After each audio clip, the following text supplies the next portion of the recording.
नमस्कार, मेरे YouTube channel में आप सभी का स्वागत है। पिछली वीडियो में मैंने आपको बताया था समास, समास विग्रह, समस्त पद, पूरब पद, उत्तर पद, समास के 6 भेद, जिसपे अव्ययीभाव समास, तत्पुरुष समास, कर्मधारय समास और द्विगु समास के बारे में मैंने आपको बताया था। समास का 5वां भेद है द्वंद्व समास। आइए जानते हैं इसके बारे में।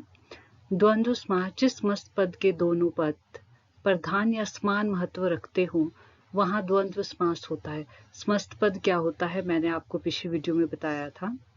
द्वंद्व समास में पूरब पद और उत्तर पद दोनों मुखिया का काम करते हैं, दोनों प्रधान होते हैं, दोनों समान महत्व रखते हैं। वहां पर जो है आपका द्वंद्व समास होगा। इन दोनों पदों के बीच योजक चिन्ह का प्रयोग होता है और जब आप इसके विग्रह करोगे तो आप इसके बीच में समूचे बोधक शब्द का लोप पाओगे। समूचे बोधक शब्द तथा, या, और, अथवा आदि। जैसे उदाहरण के तौर पर आपको दिया है पाप पुण्य, तो बीच में योजक चिन्ह है तो विग्रह करने पर पाप और पुण्य। अपना पराया, अपना और पराया। भीमार्जुन, भीम और अर्जुन। द्वंद्व समास में अगर दोनों शब्द एक दूसरे के अपोजिट है, एक दूसरे के विपरीत है, तो वहां पर जो है द्वंद्व समास होगा। आपने देखा होगा अव्ययीभाव समास का एक उदाहरण मैंने आपको पिछली वीडियो में बताया था। घर डैश घर, उसके बीच में योजक चिन्ह है, परंतु वहां पर दोनों पद एक जैसे हैं। जहां पर दोनों पद एक जैसे होंगे, भले ही उनके बीच में योजक चिन्ह का प्रयोग हुआ होगा, वहां पर जो है द्वंद्व समास नहीं होगा, वहां पर अव्ययीभाव समास होगा। आपका द्वंद्व समास तब होगा यदि दोनों पदों के बीच में योजक चिन्ह होने के साथ साथ ये एक दूसरे के अपोजिट है, एक दूसरे के विपरीत है, तो द्वंद्व समास होगा। अब तीसरे उदाहरण में आप बोलेंगे कि यहाँ पर तो योजक चिन्ह का प्रयोग हुआ ही नहीं है।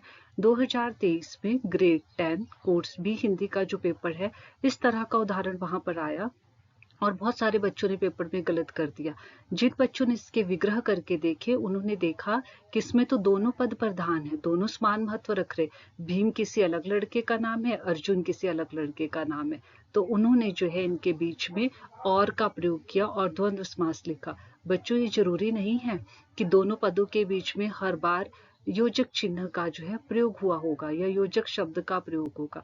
आपने उसके विग्रह करना है, फिर देखना है कि क्या दोनों पद प्रधान है, क्या दोनों पद समान महत्व रखते हैं। अगर दोनों पद प्रधान है, दोनों समान महत्व रखते हैं, भले उनके बीच में योजक चिन्ह का प्रयोग नहीं हुआ है, तो वहां पर आपका द्वंद्व समास होगा। आगे बढ़ते हैं। बहुव्रीहि समास। बहुव्रीहि समास वो होता है जिसका ना तो पहला ना दूसरा पद प्रधान होता है, बल्कि वो दोनों पद जो है मिलकर किसी तीसरे पद की ओर संकेत करते हैं, इशारा करते हैं, वहां बहुव्रीहि समास होता है। इसमें समस्त पद तीसरे पद जो कि विशेष्य होता है, विशेष्य यानी संज्ञा सर्वनाम का शब्द का विशेषण बन जाता है। ये जो समस्त पद है, ये जो है टुकड़े करने के पश्चात किसी विशेष व्यक्ति, विशेष स्थान, विशेष समय के लिए जो है प्रयोग होता है। जैसे उदाहरण के तौर पर आप देखोगे षडानन, षड का अर्थ है छह, छह आनन वाला, आनन यानी मुख, तो कौन है? शिव पुत्र कार्तिकेय है।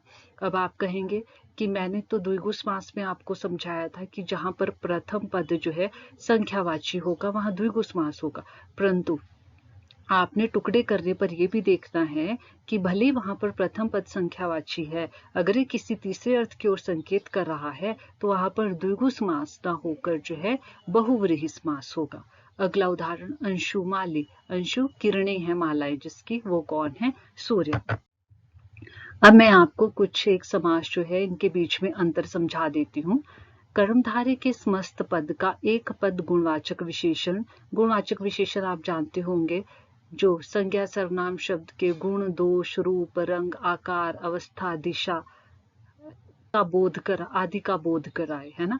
और दूसरा विशेष्य, विशेष्य यानी संज्ञा सर्वनाम का शब्द हो, वो कर्मधारय समास होगा। किंतु द्विगु समास में जो है पहला पद संख्यावाची विशेषण होता है।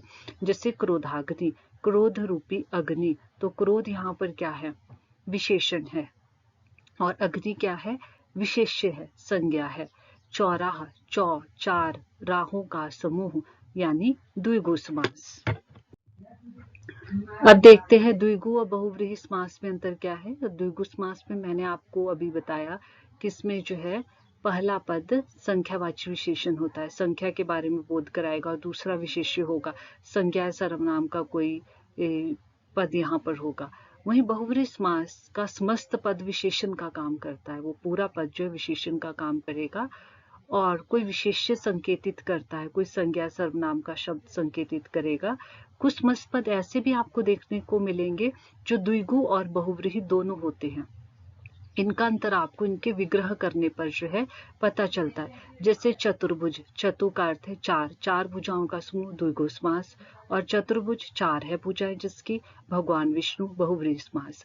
अगर तो आपको पेपर में एमसीक्यू बहुविकल्पी के रूप में इस तरीके से विग्रह आता है चार भुजाओं का समूह, तो आप लिखोगे द्विगु समास।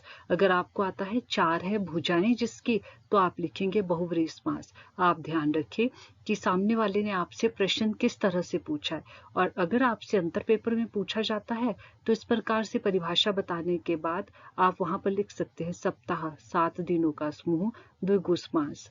और बहुव्रीहि समास का आप उदाहरण कुछ भी लिख सकते हैं, अंशुमाली, दशानन, चक्रधर, गोपाल, गिरिधर, इस प्रकार से कोई भी उदाहरण आप वहां पर दे सकते हैं।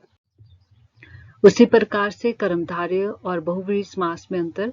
कर्मधारय और बहुव्रीहि समास में भी आपको बहुत सारे समस्त पद ऐसे मिलेंगे जो बहुव्रीहि में भी है, कर्मधारय में भी है, परंतु इनके बीच में अंतर आपको जो है पता चलेगा विग्रह करने पर। अगर पेपर वाला आपसे जो है विग्रह लंबा है जो उदर इस तरह से पूछ रहा है, तो आप कर्मधारय समास लिखेंगे, लंबा है जिसका उदर तो फिर आप बहुव्रीहि समास लिखेंगे। अगर आपसे उदाहरण वो वहां पर पूछ रहा है अंतर बताने के लिए, तो आप दोनों के अंतर जो है वहां पर स्पष्ट करते हुए जो है फिर इनके उदाहरण देंगे। कर्मधारय समास में मैंने आपको बताया कि एक पद जो गुणवाचक विशेषण होता है या उपमान होगा, पहला पद उपमान यानी जिसकी तुलना की जाए, और दूसरा विशेष्य यानी उपमेय, उपमेय यानी कोई वस्तु या व्यक्ति। और बहुव्रीहि समास में भी आपको बता दिया मैंने कि इसमें पूरा ही पद जो है विशेषण होता है। अगर इनमें अंतर आ रहा है तब तो आप अलग अलग शब्द वहां पर दोगे, परंतु आपको मैंने एक जैसे उदाहरण इसलिए दिए हैं कि ताकि जो है परीक्षा में आपको इस प्रकार से उदाहरण आते हैं तो आप किस प्रकार से वहां पर स्पष्ट करेंगे कि कौन से उदाहरण में समास का कौन सा भेद है। न्य तत्पुरुष व बहुव्रीहि समास में अंतर। न्य तत्पुरुष मैंने आपको बताया था कि तत्पुरुष के 6 भेद है। कारक के जो है प्रथम और अंतिम कारक को छोड़कर बाकी जो 6 कारक रहते हैं वो तत्पुरुष के भेद या प्रकार की गिनती में आते हैं, और उसमें एक और जोड़ा गया है न्य तत्पुरुष। इसके बारे में मैंने आपको पिछली वीडियो में भी बताया था कि इसमें भी पहला पद जो है नकारात्मक होता है, जैसे अनुपस्थित, न उपस्थित, अभागा, न भागा, जहां पर पहला नेगेटिव होगा, न का हमें बोध करवाएगा। और बहुव्रीहि समास में तो समस्त पद विशेषण होता है। इस प्रकार से आप इसमें अंतर बता सकते हैं। और अगर आपसे अंतर उदाहरण सहित पूछा है तो आप लिख सकते हैं वहां पर अभागा, न भागा। और बहुव्रीहि समास में आप लिख सकते हैं त्रिनेत्र, 3 है नेत्र जिसके, भगवान शिव। और अगर आपको एक जैसे उदाहरण वहां पर देखने के लिए मिलते हैं अनादि, तो आप इस प्रकार से स्पष्ट कर सकते हैं। न आदि अगर हम लिखते हैं तो न्य तत्पुरुष होगा, नहीं आदि है जिसका यानी ईश्वर, तो बहुव्रीहि समास होगा। आई होप आपको मेरी वीडियो पसंद आई होगी। आज के लिए इतना ही, धन्यवाद।